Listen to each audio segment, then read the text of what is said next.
আসসালামু আলাইকুম। আমরা প্রতিদিনের মতো আজকেও ডাল সংগ্রহ করতেছি আমাদের নিজ বাড়িতে। মালবেরি যে গাছটা আছে সেই গাছ থেকে আজকে আমরা অনেক ডাল সংগ্রহ করছি। কারণ হচ্ছে আমার ছেলে খান মোহাম্মদ আলিফ হামজা ও অনেকগুলো ডাল রোপণ করবো আজকে, যার কারণে বড় মোটা একটা ডাল কাটছি। ওটা থেকে অনেক চারা হবে। হ্যাঁ, প্রচন্ড প্রচুর পরিমাণ চারা হবে, যার কারণে আমরা ডালগুলোকে এখন চারা রূপে যেন রোপণ করতে পারি সেই সাইজ করতেছি। আমরা দুজনে বসে সেই সাইজ করতেছি। এরপরে আমরা দুপুরে গোসল করে জোহর নামাজের পরে খাওয়া দাওয়া করে আসরের আগ মুহূর্তে এই ডাল রোপণ করার জন্য যাব। বিভিন্ন স্থানে রোপণ করব। কোথায় করব এখনো পর্যন্ত সিদ্ধান্ত নেইনি। সিদ্ধান্ত হবে, যেহেতু আজকে আমরা বেশি ডাল নিয়ে যাব, সেই ক্ষেত্রে অনেক জায়গা যেখানে পাবো, যেখানে বেশি গাছ রোপণ করা যাবে, ওই সমস্ত এলাকায় যাওয়ার চেষ্টা করব। আমাদের চারা সংগ্রহ চলতেছে ডাল, যেটা নাকি আমরা রোপণ করে থাকি মালবেরি গাছের। এই যে বাবা ছেলে কাটাকাটি চলতেছে, সাইজ কাটাকাটি অর্থ সাইজ করতেছে আর কি। কারণ এই গাছ তো আসলে বুনলি হয় না, একটা সাইজ করতে হয়। কিভাবে বুনলে হয়, যেমন পাতা সহকারে ডাল যদি বুনেন হওয়ার চান্স খুব কম থাকে, কারণ গাছে পর্যাপ্ত পরিমাণ খাবার পায় না। হ্যাঁ, কারণ আমরা এখন যেহেতু ডালগুলো রাস্তায় রোপণ করি, অতএব সেখানে আমাদের প্রতিনিয়ত পানি দেওয়া হয় না। গাছগুলো যাতে মরে না যায়, সেই ক্ষেত্রে আমাদেরকে এই পাতা ডাল এগুলো সেটে রোপণ করতে হয়, যাতে অল্প পানিতে গাছটা বেঁচে যায়।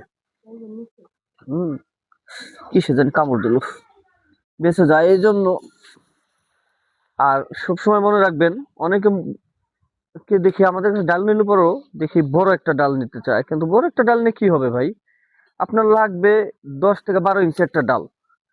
সে জায়গায় যদি আপনি আনাম একটা ডাল নেন, দেখা যাচ্ছে ফালাই দিবেন, নাহলে আনামটাই পুঁতে রাখলেন, গাছটা হবে না, মরে যাবে। কারণ ওই গাছটা বাঁচার মতো অতখানি পানি আপনি পর্যাপ্ত পরিমাণ সার দিবেন না। তাহলে এত বড়টা নেওয়ার প্রয়োজন নাই। আপনি 10 থেকে 12 ইঞ্চি একটা ডাল, মিডিয়াম সাইজ নেন, চিকন সাইজ নেন, গাছ হবে। কিন্তু পর্যাপ্ত মোটা, অর্থাৎ অনেক মোটা ডাল নেবেন না। মোটা ডাল নিলে পরে আপনার গাছটা হবে না। হ্যাঁ, কারণ মোটা ডালের গাছ হওয়ার চান্স খুব কম থাকে। তো সেটা না করে এই যে আমরা যে কাটছি এরকম চিকন ডাল, এই ডালটা সম্পূর্ণ হবে। যদি আমরা বলি যে এই ডালটা বুনবো কাইটা আলাদা করে, তাও হবে। এখান থেকে যদি কেটে দিই, হ্যাঁ, এটা হওয়ারও চান্স থাকবে, কিন্তু ওই মোটা ডালটা কিন্তু হবে না। অতএব এই সমস্ত বিষয়গুলা খেয়াল করে যদি ডাল রোপণ করেন, তাহলে আপনার গাছ হওয়ার চান্স থাকবে অনেক বেশি। আর যদি মনে করেন যে না, আমার ডাল প্রয়োজন, আমি একটা ডাল নিব, তাহলে সেটা আলাদা ব্যাপার। গাছ রোপণ না করলেন বা রোপণ করছেন, হইলে হইলো, না হলে না হলো, এই বিষয়টা হলো আলাদা। কিন্তু সবসময় খেয়াল রাখবেন, যার কাছ থেকে নেন, যেখান থেকে সংগ্রহ করেন না কেন, খুব মোটা ডাল বাসা বাড়িতে বোনার জন্য নিবেন না।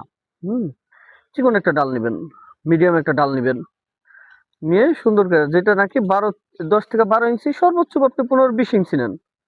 কিন্তু এর বেশি নেওয়াটা আসলে ঠিক হবে না। হ্যাঁ, ঠিক হবে না, কারণ ওই গাছটা বাঁচার চান্স খুব কম থাকবে। এই যে আমরা পাতাগুলোকে ফেলে দিই, হ্যাঁ, পাতাগুলোকে ফেলে দিই, আমরা দেখেন পাতাগুলোকে ফেলে দিই এই কারণে যে পাতারও তো একটা খাবারের প্রয়োজন আছে। যখন নাকি গাছটা আমরা রোপণ করব, তখন এই পাতাগুলো থাকবে না, নতুন পাতা গজাবে খুব শীঘ্রই, গাছটা তাজা থাকবে, খুব শীঘ্রই হবে। হ্যাঁ, আর ডালগুলো কাটার সময় সবসময় খেয়াল রাখবেন, এই যে যে গিটগুলা, এই গিটগুলাকে রাইখে কাটবেন, কারণ এই গিটগুলা থেকেই পুঁকি হবে। পুঁকি হলে পরেই চারা হবে, চারা হইলে পরেই আল্লাহ দিলে 1 বছরের মধ্যে ফল ধরবে। কারণ হচ্ছে এটা একটা ধরন্ত ফল গাছের ডাল, প্রাপ্তবয়স্ক। হ্যাঁ, প্রাপ্তবয়স্ক ফল গাছ যেহেতু, এটা ডাল থেকে যেহেতু হবে, তাহলে 1 বছরে ফল ধরবে, এটাই স্বাভাবিক। হ্যাঁ, গাছটা কোন রকম বেঁচে থাকলেই ফল ধরবে। অতএব গাছটা যারা রোপণ করতে চান, তারা একটা বিষয় খেয়াল রাখবেন, অনেক পানি যেন না থাকে। কারণ এই গাছ অনেক পানির মধ্যে বেঁচে থাকা কষ্ট হয়ে যায়। আবার একেবারে শুকনো বালু মাটিও যেন না হয়। হ্যাঁ, যদিও বালু মাটি তো অনেক সময় হয়ে যায়, কিন্তু যেন না হয়। দোআঁশ মাটি হলে পরে সবচেয়ে বেশি ভালো হয়, যে ভিজে থাকে। হ্যাঁ, এই সমস্ত মাটিগুলি হলে সবচেয়ে ভালো হয়। আমাদের জন্য দোয়া করবেন। আমরা ডাল সংগ্রহের পরে আহ আসরের আগ মুহূর্তে বাহির হব এই ডাল রোপণ করার জন্য। কোথায় যাব এখনো সিদ্ধান্ত নিই নেই। রোপণ করার ভিডিও অবশ্যই পাবেন। সবাই ভালো থাকবেন। আল্লাহ হাফেজ।